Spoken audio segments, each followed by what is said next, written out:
You Were Not There is a short Romanian film that will kick your ass in all sorts of ways.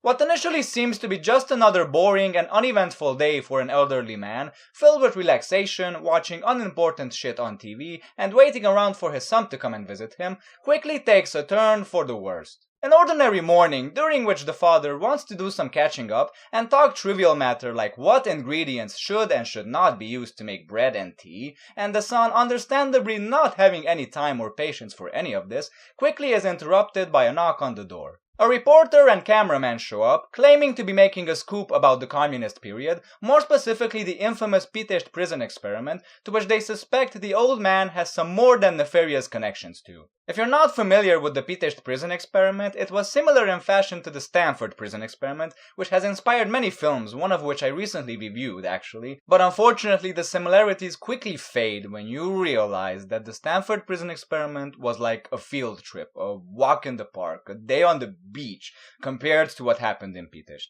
It was a heinous experiment conducted between 1949 and 1952, designed to re-educate prisoners, as they said, in order to discard any and all political and religious convictions they might have had that might not have seen eye to eye with the newly instated communist regime. This was done using some of the most brutal methods imaginable, applying endless amount of physical and psychological torture to somewhere between 1,000 and 5,000 men. It's not really sure. I'm not going to go into more detail. You can read up on it if you want, but be cautious. I read up on it in today, and now I'm depressed as fuck. This film is the complete opposite of another Clue Shorts film I reviewed called Champion. Now that film used a purely visual way of storytelling, without any use of dialogue, mind you.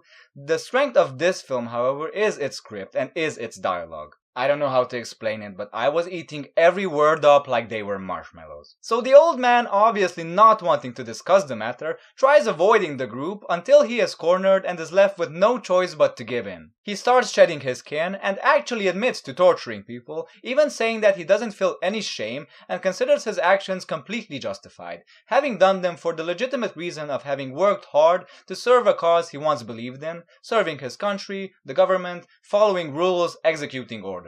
And of course your initial reaction is like, wow, what a dick, as it should be. But then something surprising happens.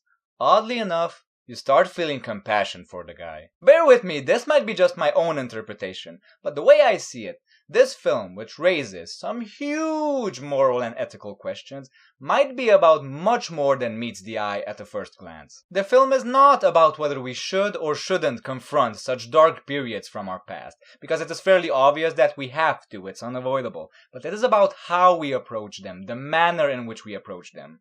I also felt that the film was stating that violence can exist in many forms, and no one is immune to it, but the perpetrator isn't always fully conscious of the magnitude of the violence he is unleashing, just as insistently bombarding an old man in his kitchen with questions about a subject he does not want to talk about can be considered violence by the person who is on the receiving end. The film also seems to be about being a product of a specific time in history, and whether it is fair to use it as justification for specific actions. This way even tackling the old saying that time heals all wounds. But even this concept is taken to a whole nother level, by saying that, well, okay, time might heal some wounds, but what about time opening up new wounds? And here I am referring to the father-son relationship, because you see, in the life of this very lonely man, his son is the only person towards whom he can feel some sort of guilt or shame. And for what? For disappointing the only person who can make him somewhat emotionally and morally grounded.